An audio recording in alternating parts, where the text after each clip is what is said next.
when you have a friend and you're questioning whether or not the friendship is dependent on certain things, tell them no.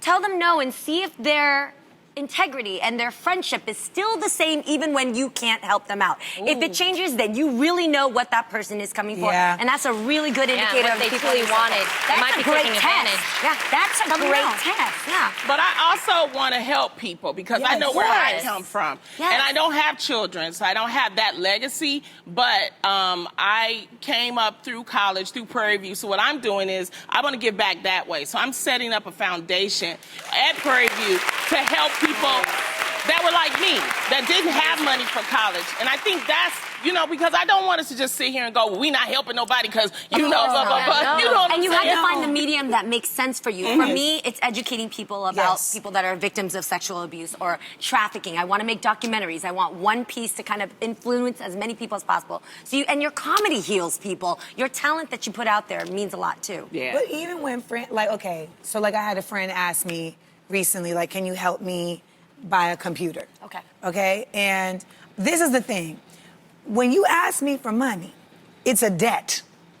Like, that's what people also forget. Like, this is not a gift. Right. Like, it's a debt. Yeah. So I would rather, let's talk about a way that you can get it yourself that's not gonna put you in debt. Right. You know, versus creating a new debt. And so, like, I was able to provide him with other resources, and he got the computer without having to, I think that's but great. also with empowering himself. Yeah. Can I ask an honest question? Yeah. What do you think gives the person the entitlement to think that they can ask you for these things? Because they were there.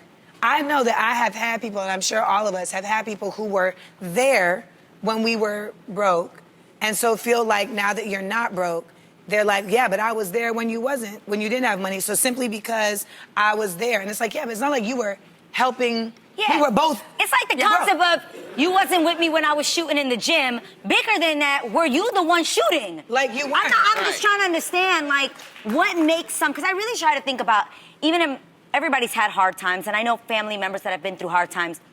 Maybe I just come from a group of people that would just never, ever ask. Like, you would be dying of hunger, but you just won't ask somebody because you don't feel like you're entitled to what they have got. Like, you're not entitled to what they've worked for, what they have accomplished. I get GoFundMe requests from strangers. Yeah, so I get Venmo requests all day. the time. But I do think something that's important, if you had lent that money, I do think that you should automatically assume that it was a gift if you give somebody the money. That's what I unless do. You legally put down some type of contract. And even then, that doesn't always guarantee things because we know how much time it takes to actually go to small claims court and spend a lot of money for an attorney. So I've just seen with friendships that have broken up, when I've lent money, you kind of assume that you may not get it back. If you get it back, that's a good And also keep track of it. Make sure you keep track. See, I got receipts. You got layaway plans you can make. And I have said this before. And if I can give, like help someone I truly, truly know, a family member, like I me. do see it as